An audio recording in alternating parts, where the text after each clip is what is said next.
김원장, 박은영의 머니머니2 벌써 16번째 시간입니다. 네. 야, 정말 뭐 서당께도 3년이면 풍어를 읊는다고 머니머니를 진행하다 보니까 이제 어디 가서 좀 경제에 대해서 아는 척을 좀 할까 말까 이러고 있어요. 회사에서 다 박은영 씨는 경제학과 나왔냐고 물어봐요.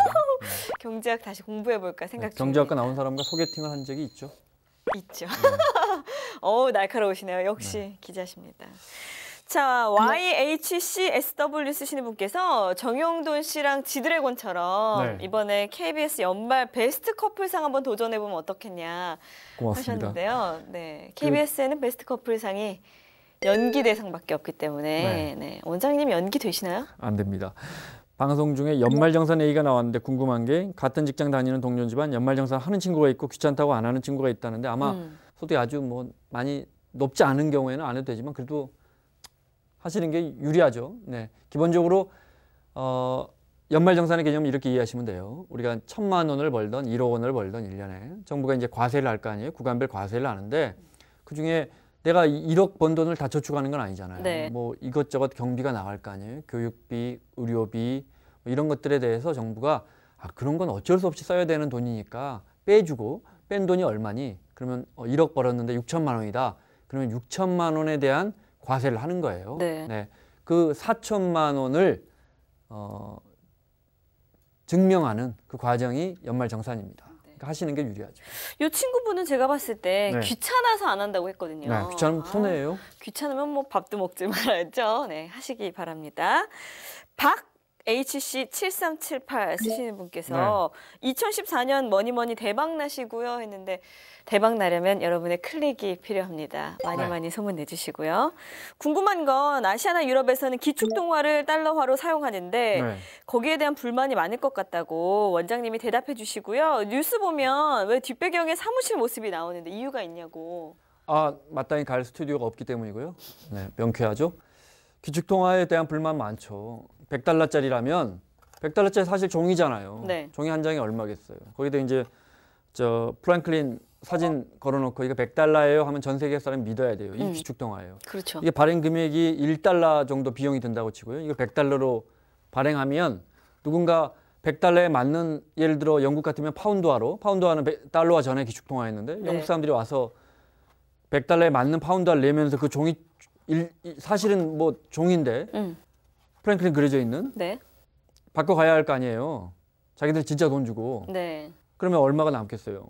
뭐 비용이 1달러였으면 99달러가 남을 거 아니에요? 이걸 세뇨리이지라고 그래요. 세뇨리이지. 화폐 발행 차익. 화폐 발행 차익. 발행하면 발행할수록 남는 거예요. 예를 들어 도박판에 5명이 도박을 해요. 중국, 영국, 일본, 프랑스, 미국 이렇게 도박을 해요. 그런데 한 나라만 기축통화 발권 국가는 한 나라만 달러로 발행해요. 왜냐하면 교역은 모두 달러로 하잖아요. 전 세계가. 그래서 기축통화예요. 그 도박판의 기축통화도 달러예요. 한 나라만 발권이 가능해요. 이게 무슨 나머지 4개 나라 얼마나 억울하겠어요. 그렇죠. 특히 유럽은 그 사람은 돈 떨어지면 가서 돈 찍어와요. 심지어 자신들이 얼마를 찍는지도 밝혀주지 않아요. FRB는요. 화나겠죠? 유럽 입장에서는 정말 굉장히 뿌리 깊은 유럽으로서는 기분이 나쁠 것 같다는 생각이 들긴 합니다. 여기서 질문이 있어요. 그러면 우리도 기축통화 한번 해보지. 그래서 한국은행이 발권을 막 해요. 조폐공사에 말해가지고 경산 조폐장을 그냥 24시간 돌려가지고 남이 찍어줘야 말이죠. 써줘야 말이죠. 그래요. 누가 써줘야 돼요. 그래야 기축통화가 돼요. 교역에 써줘야 되고 누가 써주지 않는다면 우리 시장 안에서만 유통이 되겠죠. 우리가 막 발행을 해서 양쪽 하나를 시켜가지고 막 한국은행 앞에서 돈을 나눠준다면 그럼 어떻게 돼요? 물가 상승. 인플레가 딱 그 발행한 돈의 양만큼 돈의 가치가 떨어지게 돼 있어요. 인플레이션이 오죠. 자, 그리고 저희 오타를 또 지적해 주신 민9167님도 계시고요. CKDDNS 이분께서는 전 국민에게 보여주고 싶은 방송이라고 써주셨습니다. 고맙습니다. 다음에 한번 청년 실업에 대해서도 다뤄줬으면 좋겠다라는 말씀을 해주셨는데요. 이상 4분께는 김원장 원장님께서 쓰신 책을 선물로 보내드리겠습니다. 자, 오늘도 유익한 볼거리들 많이 준비했으니까요. 열심히 공부하시기 바랍니다.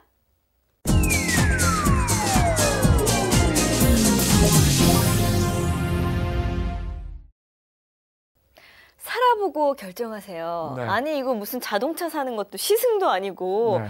요즘 이런 반값 전세 아파트 때문에 문제가 많죠. 청년의 원장님께서 아주 세게 네, 두 번이나 보도를 해서 하셨어요. 많이 사라졌는데 그래도 이름 바꿔가지고 많이들 저 건설사에서 여전히 이런 반값 전세 아파트 많이 분양하는데 그 전에 드라마 상속자들 보면 멋진 아파트 단지에 살거든요. 네. 그 아파트 단지도 사실은 그 굉장히 큰 단지인데 주상복합 수도권에 있는 그 미분양이 많이 난 아파트예요. 네. 아, 이거 문제죠. 되게 멋있게 나오죠. 조심해야 돼요.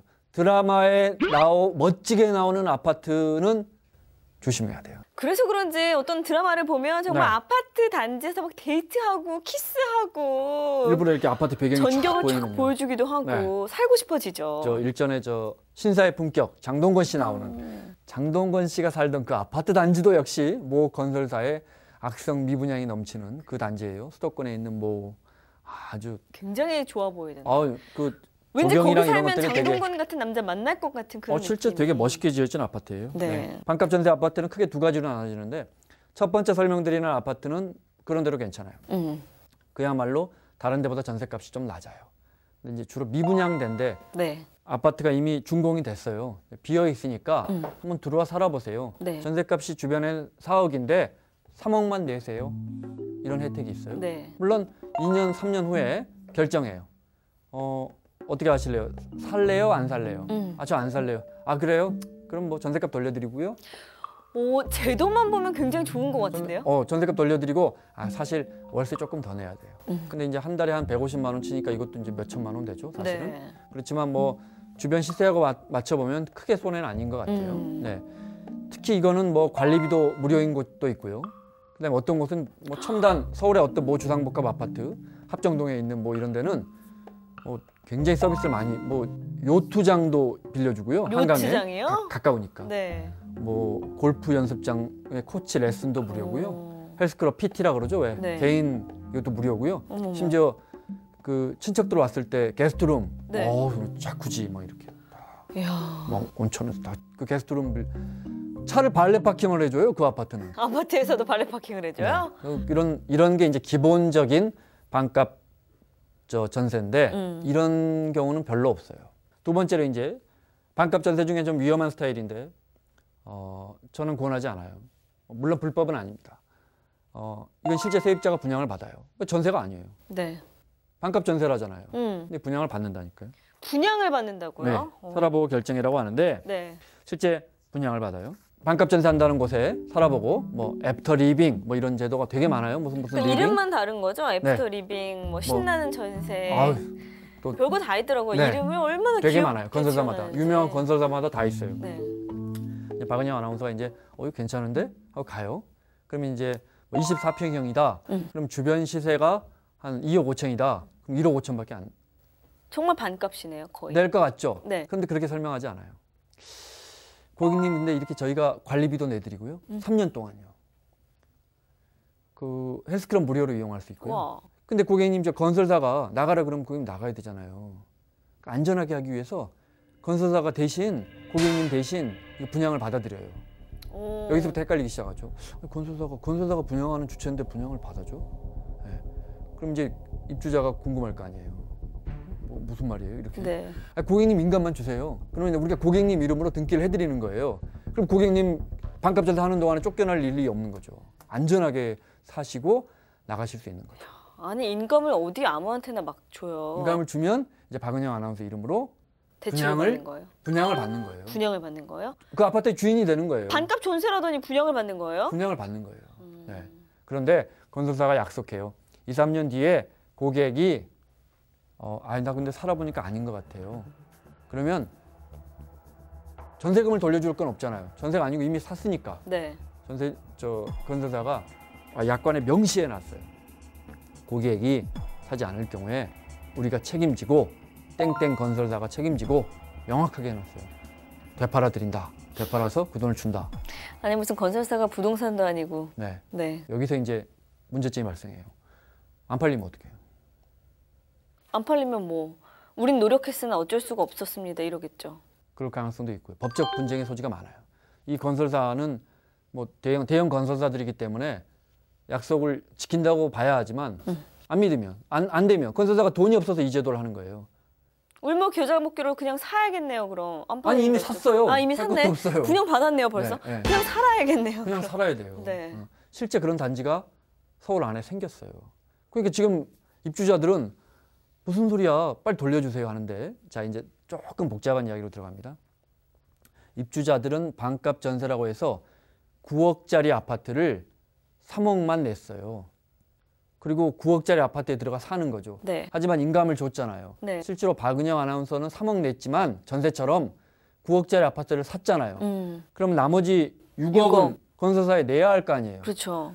그걸 건설사가 알아서 내 인감으로 은행에서 대출을 받아가지고 이미 건설사는 그 돈을 다 챙겼어요. 박은영 아나운서한테 3억, 은행에서 6억, 9억을 챙겼네요. 9억. 사실은 이 아파트를 팔면 9억이 생길 텐데 이 아파트는 팔리지도 않거든요. 지금 시세는 7억 정도거든요. 네. 근데 건설사 주머니엔 이미 9억이 들어와 들어가 있잖아요. 있어요. 물론 돌려줄 돈이지만. 아시겠죠? 그러니까 급전이 급한 대부분의 건설사가 이 제도를 기가 막힌 마케팅으로 이용하고 있는 거예요. 자, 문제 두 번째. 9억을 챙겨놨잖아요. 네. 2년이 지났어요. 자, 박은영 아나운서가 살기 싫어요. 살아보니까 별로네요. 너무 멀고. 회원님 한 번만 더 생각해 보세요. 아니에요. 저희 어때요? 다른 데로 이사 가야 되겠어요. 저희 그래요? 계약금 좀 돌려주세요. 아, 그래요? 근데 이게 팔아야 하는데 고객님 이게 안 팔리니까 좀만 기다려 주세요. 지금 우리 가야 되는데 지금 시간이 없어요. 이사 가야 되는데. 연기 대상 우리 괜찮을 것 같은데 베스트 커플상? 네. 노려보죠. 문제는 여기서 이제 정말 심각한 문제가 발생하는데 그동안에 건설사가 6억에 대한 대출금 이자까지도 내줬거든요. 그러니까 화려하게 간 거예요. 걱정하지 마시라. 대출 이자까지 다 내준다고. 그런데 이제 3년이 지나면 건설사 입장에서는 건설사가 튼튼하게 버티면 문제인데 건설사가 힘들면 과연 부도가 날 이자를 수도 있죠. 부도나면 이제 이 모든 약속은 없어지는 거고요. 뭐 그런 극단적인 경우는 생각 안 할게요. 근데 실제 모 건설사는 지난해에 5천억 정도 또다시 채권을 발행했어요. 다시 말해 시장에서 회사채 발행했으니까 시장에서 또다시 5천억을 꼬은 거예요. 지원받았네요. 그 회사도 이 제도 하고 있어요. 긴급 수혈. 네, 어디 건설사라고 말은 못하지만 극단적으로 망할 수도 있어요. 그 건설사. 문제는 대출 이자예요. 이 6억 원에 대한 대출 이자를 네. 건설사가 언제까지 내주냐. 안 내주면 이제 그거 떠맡아야 돼요. 그러니까 내가 원치도 않게 대출을 받았으며 그 대출 이자를 아니 원치도 않게 대출을 받은 건 아니죠. 왜요? 인감 분명히 도장만 인감 줬을 뿐인데. 도장 찍었잖아요. 이 계약서에. 여러분 인감 관리 잘하시기 바랍니다. 하나 이 더 생겼네요. 반값 그럼요. 이 반값 전세 심지어 홈쇼핑에도 나왔는데 그날 엄청나게 팔렸다는 후문이에요. 홈쇼핑에. 중도대출과 입주자가 낸 전세금 2억 3억, 중도대출 3억 4억으로 사실은 분양가 뭐 7억이고 지금 시세는 5억도 안 되는 미분양 정말 악성 미분양 준공 후 미분양 아파트보다 훨씬 많은 돈을 챙겨가죠. 말 나온 김에 미분양 아파트 구별법 가르쳐 드릴까요? 네. 악성 재고니까 하는 거예요. 바로 입주 가능. 이 말은 비어 있다는 뜻이네요. 준공 후까지 안 팔렸다는 뜻이고요. 층호수 선택 가능. 이건 로얄층까지 안 팔렸다는 소리고요. 또 몇 가지가 있는데 생각이 안 나는군요. 몸에 좋은 약은 입에 쓰다고 네. 정말 이렇게 감언이설로 우리를 현혹시키게 만드는 그런 말들 뒤에는 무서운 게 숨어 있었군요. 불법은 아니에요. 불법은 원장님께서도 아니지만. 늘 말씀하시지만 뭔가 이렇게 많은 혜택이 있는 건 한번 의심을 해봐야 된다. 네. 자, 이런 반값 전세 아파트가 우리가 순수하게 생각하는 그런 전세가 아니라는 건 알아야 될 것 같고요. 또 하나 배웠습니다. 절대 남에게 빌려줘서는 안 되는 건 네, 뭐죠? 부인, 자동차 키, 인감 이 세 가지 하나 더 늘었습니다, 여러분. 네. 네, 명심하면서 이런 정말 반값 전세 아파트가 폭탄이 되어서 돌아올 수도 있다는 네. 거를 꼭 명심해야겠습니다. 지금까지 시장의 진실이었습니다.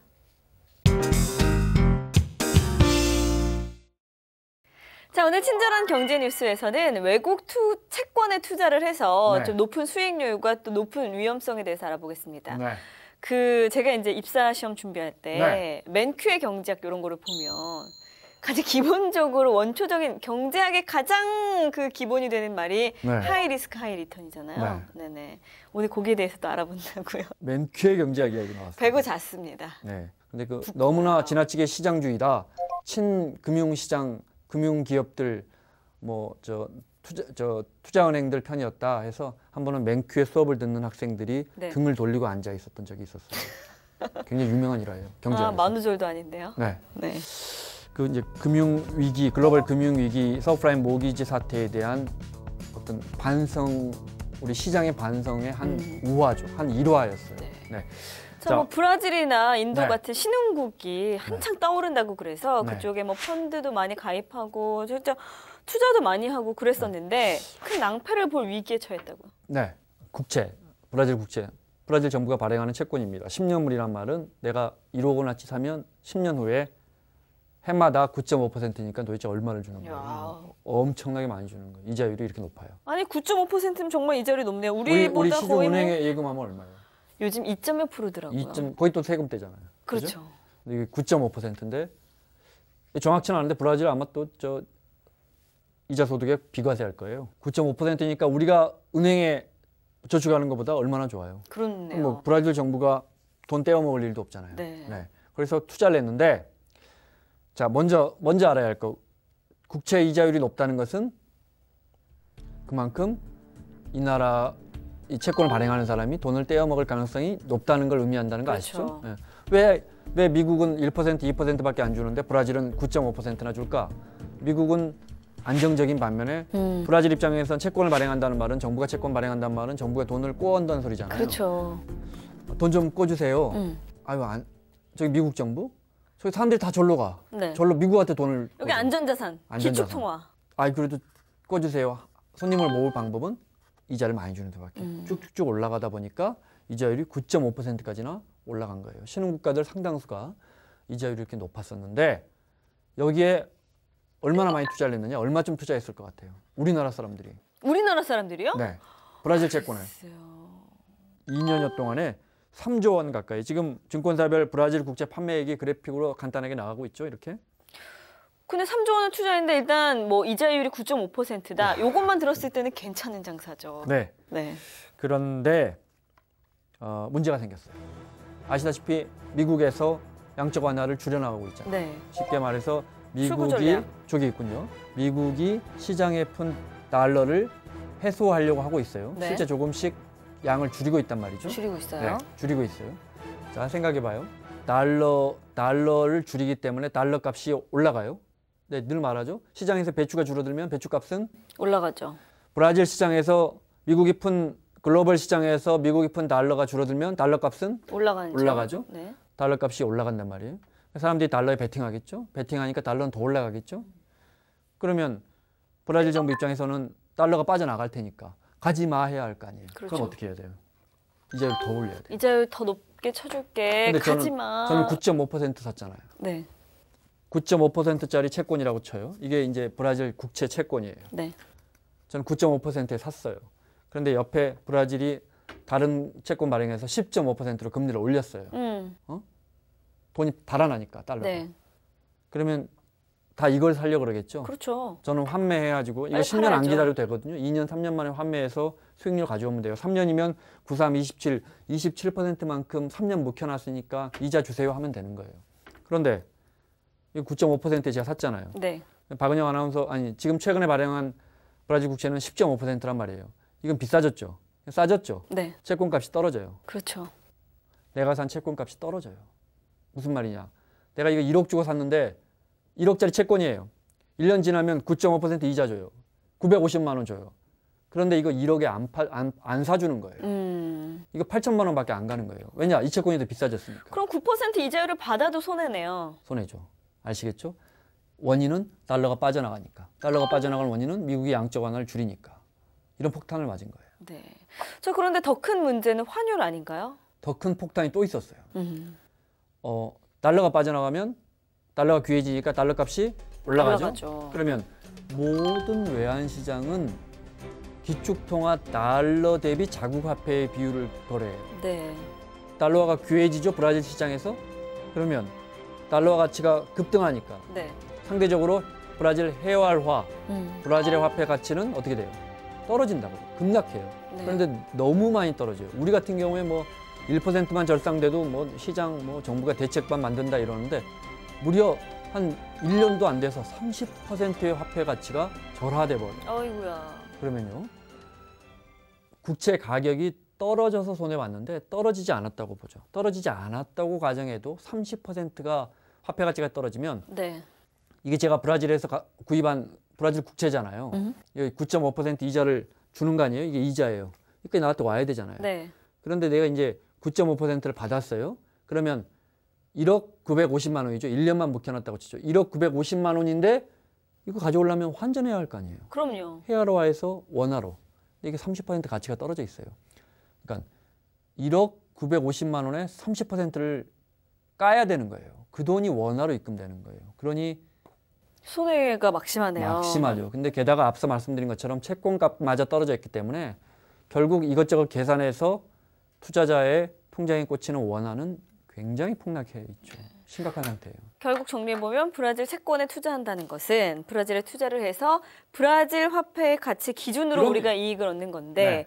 사실 그 채권값도 떨어지고 네. 또 환전을 해서 가져와야 되기 때문에 네. 환율은 높아지면 네. 브라질 화폐 가치는 떨어지기 때문에 이래나 저래나 다 손해고. 경우에 따라서 지금 기사 보니까 40% 가까이 손실을 본 투자자도 있다니까 우리가 흔히 반 떼어 먹었네요, 반. 채권 투자는 되게 안전하고 게다가 국채잖아요. 네. 물론 브라질이라는 나라가 뭐 그만한 리스크가 있으니까 투자했지만 모든 투자를 할 때 글로벌 금융시장이 워낙 연동돼 있고 또 변동성이 심하기 때문에 막 요즘 출렁거리잖아요. 네. 금방 주가 폭락하고 그러니까 외환시장, 환에 대한 위험, 환율에 대한 위험을 항상 생각해야 돼요. 특히 달러가 높아지면 그러니까 달러가 귀해지면 달러 값이 높아진다는 거. 이렇게 저처럼 귀한 처녀들의 가치가 자꾸 하락되고 있는 거군요. 상대적으로 남자들이 숫자가 줄어든다면 시장에서 그 말이 맞다면 네. 결혼한 이른바 경쟁력 있는 신랑에 네. 쓸만한 그 사내 아이가 줄어든다면 네. 사내 아이 가치는 올라가게 돼 있죠. 시장 원리로만 따지면요. 네. 어떻게 해서 땡처리 해야 되나 싶기도 합니다. 3조 원이나 넘는 돈을 투자한다는 그 대담함. 네. 네, 그런 것도 놀랍고 미국이 양적 완화를 축소한다고 하니까 네. 또 그렇게 그냥 요동을 치는 것도 그렇고. 그러니까 이런 것도 눈여겨봐야 할 부분이 있는 게 그만큼 투기 세력들이 큰 돈, 뭉칫돈을 굴리는 거예요. 그러니까 막 왔다가 밀물처럼 왔다가 썰물처럼 나가고 이러니까 야, 신흥국들은 불안불안하겠네요. 불안불안하죠. 네. 게다가 이자율 외국인 투자자 못 빠져나가게 이자율을 올려야 되고 이자를 올리면 기준금리 올릴 거 아니에요. 네. 시중 실세금리가 올라갈 거 아니에요. 콜금리 올라가면서 은행들의 이제 대출금리, 실세금리가 올라간단 말이에요. 금리가 올라가면 사람들이 은행으로 돈을 넣겠죠. 이자 더 준대. 나 미용실 안 차리고 은행에 그냥 예금해서 이자 받을래. 네. 금리를 올리면 돈이 시장으로 빨려 들어가거든요. 네. 경기가 악화되죠. 경기 악화되는데도 신흥국들 어쩔 수 없이 이자율을 올려야 한다니까요. 기준금리를 올려야 돼요. 왜냐하면 금리를 올려야 외국 돈이 달러가 그만큼 덜 도망가니까. 네. 근데 이런 문제들이 비단 브라질만의 문제가 아니죠. 터키 국채는 자막 나가고 있죠. 만기 10년 만기와 15개월 만기. 15개월 만기면 정말 단기 국채인데 네. 만기 수익률이 각각 연으로 따져서 6.52%, 5.84% 이랬대요. 굉장히 많이 주는 거였죠. 네. 터키 리라 환율이 그런데 1월 말에 1.7리라에서 지금 2.2리라로 그야말로 폭락. 29%가 평가절하됐다니까. 다 폭락이군요. 인도 국채도 만기가 1년짜리였으니까 네. 만기 1년짜리란 말은 무슨 말이냐면 1년만 쓰고 줄게란 말은 그만큼 급전이 귀한 거예요. 네. 이렇게 단기 채권을 발행한다는 거. 이자가 연 6.7% 정도였는데 만기가 1년짜리. 역시 인도 역시 화폐 가치가 7개월 만에 15%가 떨어졌으니까. 네. 이거 이자 받아봤자 손해인 거죠. 이렇게 이자율을 높여서 막 극약 처방을 하고 있지만 네. 만약에 이런 신흥국들이 정말 더 어려워져서 네. 재정이 바닥나 버린단 말이에요. 그래서 이자율도 못 주고 망하는 거예요. 원금도 못 주면 어떻게 되는 거예요? 그리스처럼 빗잔치 하는 거예요. 빗잔치. 독일, 그리스. 채무 불이행 선포하고 그러는 거예요? 나 선포까지 안 갔을 텐데 나 못 줄 것 같아. 그러면 독일 입장에서는 그리스 채권을 이만큼 들고 있고 만기가 다가오는데 네. 무슨 소리야. 그러면 이제 우리 대환이라 그래요. 대환. 그러면 다른 채권으로 바꿔가서 5년만 연장해줘. 5년 있다간 꼭 갚을게. 대신 이자 꼬박꼬박 쳐줄게. 우리 지금 어려워서. 독일 입장에서 망해가는 그리스나 이탈리아, 스페인 이런 나라에게 또 채권을 사줄 수 있겠어요? 돈을 또 빌려줄 수 있겠어요? 아니요. 있는 채권이라도 내놔. 나 우리 못 줄 것 같은데? 이렇게 이제 유로가 모여서 과거에 이제 그래서 그리스 사태가 터진 거죠. 대신 섬도 팔고요. 아테네 신전 판단 이야기가 나왔었어요. 그랬었죠. 네. 네. 아무튼 뭐 이러는 걸 또 이제 유예시키고 네. 그러는 거 모라토리움이라고 한다고 우리가 또 네. 지난번 뭐니뭐니 원에서 배웠었죠. 그렇죠. 나 돈 없어요. 어떻게 할까요? 이렇게 선언하는 게 이제 모라토리움이에요. 네. 자, 그럼 이렇게 해서 신흥국들의 이제 경기 불안과 브라질 네. 채권에 대해서도 알아봤는데 그렇다면 이 상품들을 팔았던 우리 국내 금융사들은 네. 한 2, 3년 전에 이렇게까지 급락할 거라고 생각을 했을까요? 너무 좋은 질문이에요. 네. 하지 않았다고 할 수 없지만 사실은 뭐 이자율이 이렇게 높습니다. 이자 수익에 대해서 뭐 비과세합니다. 브라질의 국가 신용 등급이 이렇게 올라가고 있습니다. 이렇게 광고했겠죠. 네. 홍보했겠죠. 고객이 물어봤겠죠. 떼일 염려는 없을까요? 아우 고객님 브라질 국가 신용 등급이 좀 엄청 좋아졌어요. 좋아져봤자 뭐 B 트리플 뭐 이 정도였었는데. 어쨌든 뭐 금융사들도 문제겠지만 네. 사실 그렇게 많은 돈들을 또 고위험 상품에 투자하면서 네. 그건 약간 이제 나에게 이만한 수익률이 올 거야는 따져보지만 네. 어떤 위험이 있는지는 그냥 눈 감고 싶었겠죠. 우리 그렇죠? 마음속에서. 네네. 네, 우리 투자할 때 혹시 우리 마음속에 그런 건 없는지 리스크는 눈 감고 싶고 오는 베네핏 수익률만 눈 크게 뜨면서 투자하고 싶어지는 건 아닌지 되돌아봐야겠습니다. 자, 오늘 친절한 경제 뉴스에서는 신흥국들의 채권 투자에 대해서 알아봤습니다. 다음 주에는 더 알찬 소식으로 뭐니뭐니 다시 찾아오겠습니다. 고맙습니다.